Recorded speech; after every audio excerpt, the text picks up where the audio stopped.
En este tema vamos a tratar los aspectos sociolaborales y legislación en cardiopatías, especialmente enfocado en el síndrome coronario agudo. En los aspectos sociolaborales voy a intentar explicar las diferencias existentes entre incapacidad y discapacidad, porque se confunden con mucha frecuencia. La incapacidad se encuadra dentro del ámbito laboral y valora la capacidad para realizar un puesto de trabajo, teniendo en cuenta que la incapacidad se solicita cuando se está afiliado a la Seguridad Social y hace falta un mínimo de cotización. La valoración se realiza por el EBI, que es un equipo de valoración de incapacidades. En cambio, la discapacidad es aquella condición bajo la cual ciertas personas presentan alguna deficiencia física, mental, intelectual o sensorial que afecta a la hora de interactuar y participar plenamente en la sociedad. La discapacidad puede solicitarla cualquier persona, sin haber cotizado nunca. Esta discapacidad se valora en los centros base del Instituto Aragonés de Servicios Sociales, conocido como IAS, y es un equipo formado por médico rehabilitador, psicólogo y trabajador social. Entonces, una vez hechas las diferenciaciones generales, vamos a explicar, dentro de la incapacidad laboral, todos los tipos que existen. Es importante saber que siempre se exige para la valoración de la incapacidad que exista una situación de estabilización y que haya finalizado todo tipo de posibilidades terapéuticas, ya sean angioplastias, cirugías de revascularización o rehabilitación cardíaca. Se dividen en incapacidad permanente parcial, incapacidad permanente total, incapacidad permanente absoluta y gran invalidez. Ahora vamos a diferenciar unas de otras y podemos decir que la incapacidad permanente parcial es la disminución en el rendimiento normal para su profesión habitual no inferior al 33%, sin impedirle la realización de las tareas fundamentales de la misma. Esta incapacidad se indemniza con una cantidad a tanto alzado, equivalente a 24 mensualidades de la base reguladora del cálculo de la prestación de la incapacidad temporal, pero el trabajador sigue realizando su mismo puesto de trabajo. Este tipo de incapacidad se utiliza fundamentalmente en la patología laboral, no así en la patología no laboral. El otro tipo de incapacidad que vamos a hablar ahora es la incapacidad permanente total, que es una incapacidad que, aunque se denomine total, hay que explicar que es la que impide realizar tu profesión habitual, pero que se puede realizar cualquier otro tipo de trabajo, quedando una pensión vitalicia del 55% de la base reguladora anual. Y, a la vez que se percibe esta pensión vitalicia, se puede realizar cualquier otro tipo de trabajo. Hay que tener en cuenta que si el trabajador es mayor de 55 años y no realiza ningún otro tipo de trabajo, se puede solicitar cobrar el 75% de la base reguladora con este mismo tipo de incapacidad permanente total. Luego pasaríamos al siguiente tipo de incapacidad, que es la incapacidad permanente absoluta. ¿Cuál es esta? Esta es la que inhabilita por completo al trabajador para todo tipo de profesión u oficio y queda una pensión vitalicia del 100% de la base reguladora anual. Este tipo de incapacidad es el que inhabilita por completo para realizar cualquier tipo de trabajo. Y por otro lado, ya la última es la que se llama incapacidad permanente de gran invalidez, que es la situación del trabajador que, estando afectado de una incapacidad permanente absoluta, necesita de asistencia de una tercera persona para la realización de los actos más esenciales de la vida cotidiana, como pueden ser lavarse, comer, asearse, etc. Consiste en una pensión vitalicia del 150% de la base reguladora. ¿Cómo se hace la guía para la determinación de la incapacidad de los pacientes con cardiopatía isquémica?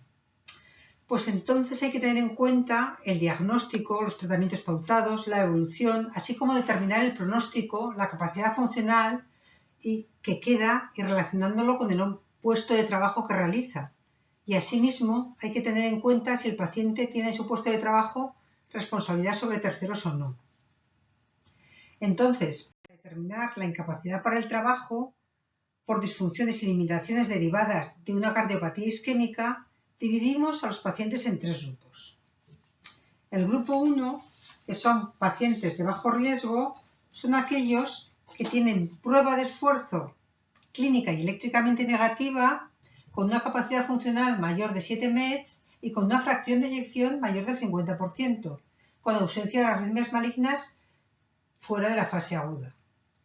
Luego hay un segundo grupo que son pacientes que se llaman de riesgo intermedio, que reúnen una o varias de las siguientes condiciones, es decir, que tengan una prueba de esfuerzo clínica o eléctricamente positiva a partir del 5º minuto del protocolo de Bruce, o que tengan una capacidad funcional entre 5 y 6,9 meds, o una fracción de eyección entre 36 y 49%, y saber que estas condiciones deben reunirse en ausencia de arritmias malignas fuera de la fase aguda.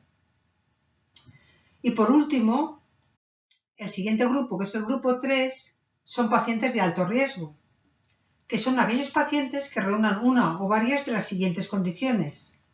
Tienen que tener una prueba de esfuerzo clínica o eléctricamente positiva precoz, es decir, que inicien la positividad antes del 5º minuto en el protocolo de Bruce, o que su capacidad funcional sea menor de 5 meds, o que su fracción de eyección sea menor del 35%, existiendo también presencia de arritmias malignas fuera de la fase aguda.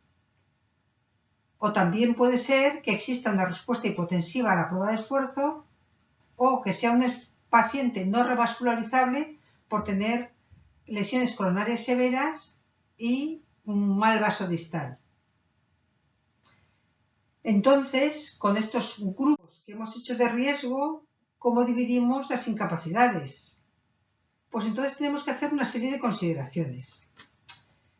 Pueden tener una incapacidad permanente total los pacientes incluidos en el grupo 2, riesgo intermedio, cuando sean trabajadores con muy alto nivel de responsabilidad sobre terceros, como por ejemplo pilotos, líneas aéreas o conductores de transporte público, o que sean trabajos de muy alto contenido físico, que precisen de despliegue de una buena capacidad anaeróbica, con una capacidad de esfuerzo continuado y exigente.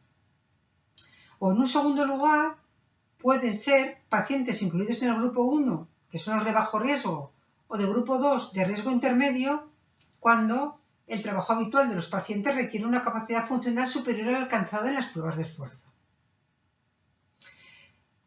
Una vez hablado de la incapacidad permanente total, ¿cuándo podrían los pacientes optar a una incapacidad permanente absoluta?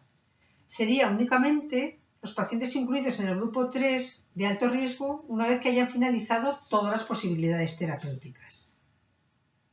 Bueno, una vez que hemos explicado un poco por encima todo el tipo de incapacidades que hay, ahora os voy a hablar un poco de lo que es la discapacidad y cómo se valoran esta discapacidad en el grupo de discapacidad e incapacidad. En la discapacidad, como hemos nombrado al principio, la valoración del reconocimiento del grado de discapacidad se realiza en los centros base del Instituto Aragonés de Servicios Sociales. Tienen derecho a la valoración cualquier persona sin límite de edad, afiliada o no al sistema de seguridad social, que presenta una discapacidad física, psíquica o sensorial. El reconocimiento y la valoración de la discapacidad es realizado por el equipo de valoración y orientación, que es un equipo multiprofesional integrado por un médico, un psicólogo y un trabajador social. El médico valora la discapacidad física y sensorial, un psicólogo que valora la discapacidad psíquica y un trabajador social que valora los factores sociales. El procedimiento administrativo para determinar el grado de discapacidad se inicia con la solicitud del interesado y continúa con la citación del reconocimiento médico, psicológico y la entrevista de trabajador social. Es el paciente el que aporta todos los informes a valorar. Se considera que existe una discapacidad cuando la suma de la valoración física, psíquica y sensorial más los factores sociales complementarios alcanzan un grado igual o superior al 33%.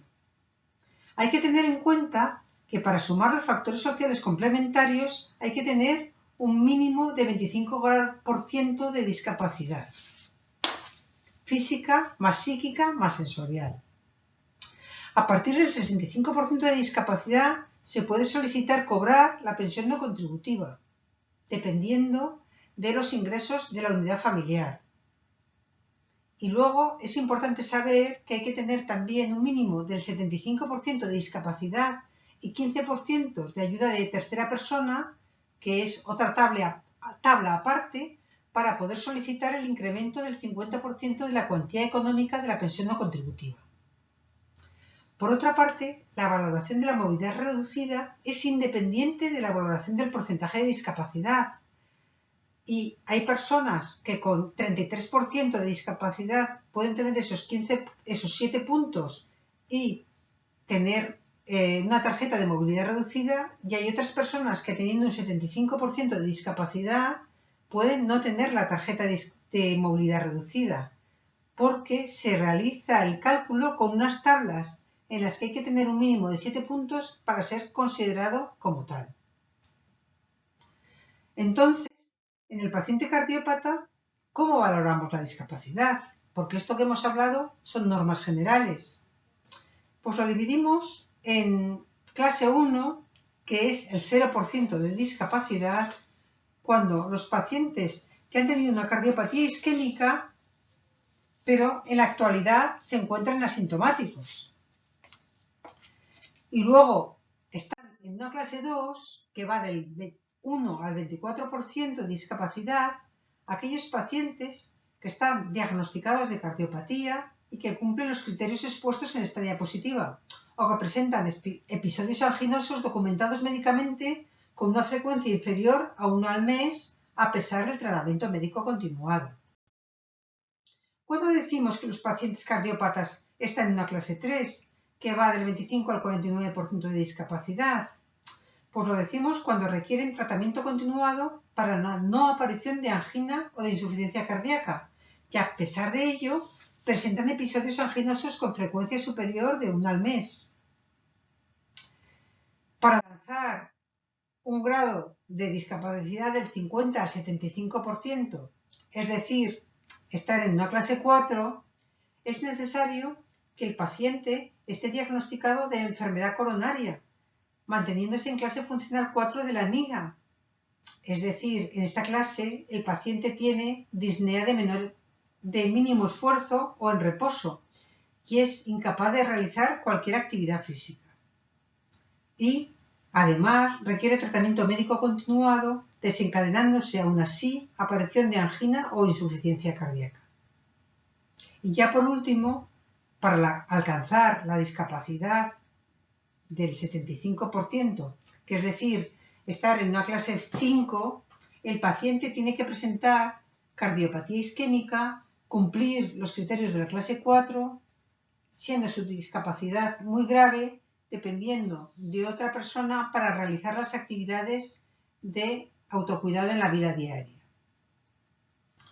Ahora, en esta última diapositiva está la bibliografía en la que me he basado para la presentación de esta charla.